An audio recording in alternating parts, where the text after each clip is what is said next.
Selebriti Ratu Rizky Nabila geram akibat babysitter kabur atau pergi beberapa hari lalu tanpa meninggalkan pesan.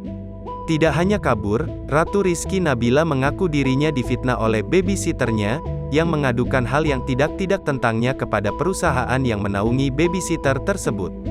Kabar Ratu Rizky Nabila dibuat geram dan marah terlihat dari unggahan Instagram story-nya. Dia marah besar karena babysitter yang mengurusi anaknya, Joanio Rizky Abbas kabur dan memfitnah dirinya. Jadi ada babysitter aku kabur. Dia memfitnah aku katanya kabur karena enggak digaji, bilang ke perusahaannya.